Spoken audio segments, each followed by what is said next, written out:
Breaking, they're calling it quits at CNN after 21 years because of Trump. CNN boss Jeff Zucker is separating from his wife, Karen, after 21 years of marriage. In a joint statement, the couple, who is worth over $50 million, said they realized that their marriage was over and have come to the tough decision together that separating is the only way to go. They went on to state that they would remain friends and that their primary focus is the well-being of their 4 children. The two lovebirds met at the media network, NBC, when Jeff was an executive producer of The Today Show. Karen was a supervisor for Saturday Night Live. They went on to marry in 1996 in lavish style only royalty and wealthy could afford. They have 4 children together, 3 boys and 1 girl. Confidentially, several friends of the couple have told local news outlets that the couple was growing apart for over a decade now. One friend confirmed that Jeff is a workaholic who is obsessed with news and obsessed with being the best, along with an unhealthy obsession with taking down President Trump. His network promoted during the primaries because they thought he would be the easiest candidate for Hillary Clinton to defeat. Karen seems to be much more laid back, mellow, and social.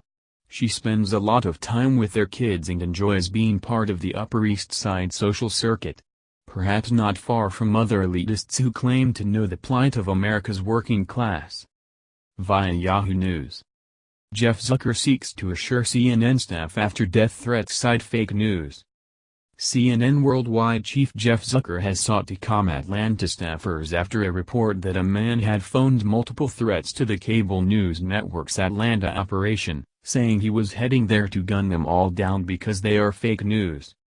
In a memo to staff, Zucker said he would address the threat and increased security at his regular weekly broadcast company town hall. FBI arrested the man at his home in the Detroit area last week. CNN on Monday issued a statement saying, "We take any threats to CNN employees or workplaces around the world extremely seriously and have been in touch with local and federal law enforcement throughout, and have taken all necessary measures to ensure the safety of our people." On Sunday, April Ryan told CNN's media pundit Brian Stelter that, in the President Donald Trump era, news outlets had the FBI and local police on speed dial for death threats against reporters, for asking questions and reporting.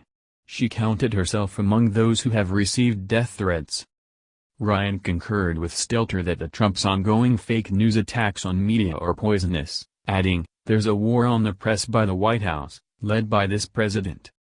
From Zucker's email about the significant security threat that was aimed at our employees at the CNN Center in Atlanta earlier this month. "I want to make sure you all know that we were in close contact with local and federal law enforcement from the moment the threats were made, throughout the entire investigation, and up until the suspect was arrested last week. We continue to remain in contact with them about this matter. I know the details of this will seem frightening to some of you, and I understand. I can tell you that, at no time, as these phone calls came in, did the federal law enforcement officials feel that there was an immediate threat of danger to any of our employees. With that said, we still stepped up our security procedures in Atlanta and elsewhere, as a precautionary measure. Sadly, this is part of the reality we live in, as members of the media.